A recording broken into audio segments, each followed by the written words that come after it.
যারা এই যে দালালি করছে এতদিন থেকে, এমনি কি মাথাটা খারাপ হয়ে যায়? যদি এক একটা পাইতাম না এই দালালদের, এক একটা স্যান্ডেল দিয়ে পিটাইতাম শুয়ারের বাচ্চাদের। রাত বাজে 1:30। এই সময় আমার ঘুমটা ভাঙছে। এই সময় ঘুমটা ভাঙার একটাই কারণ, হঠাৎ করে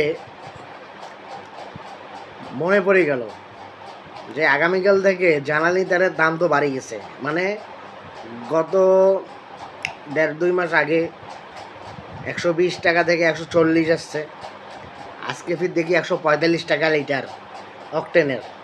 পেট্রোল 140 আর কেরোসিন বলে 135 টাকা। হ্যাঁ, এই চিন্তাটা ঘুমের ঘোরে চলে আসছে। ঘুমের ঘোরে চলে আসাতেই মানে আমার ঘুমটা ভাঙে গেছে।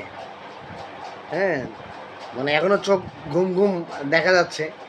যাই হোক, যেহেতু সরকার 145 টাকা অকটেনের দাম দিছে এবং সামনে নাকি মোটরসাইকেল চালাইতে কর দেয়া লাগবে, ভাই আপনাদের ফিলিংস কেমন?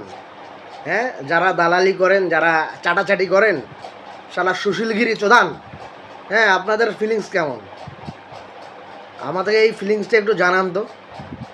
হ্যাঁ, আমরা যারা মনে করেন যে এই যে 145 টাকায় যে অকটেনের দাম দিছেন, এইটা আমরা সামলাবো কীভাবে?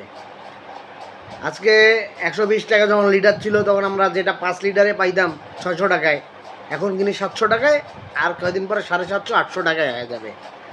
ঠিক আছে, যারা আসলে এইভাবে গাড়ি চালায় বা করি, আমরা বুঝি যে এটা আসলে কী পরিমাণ পেইন যাচ্ছে আমাদের উপর দিয়া।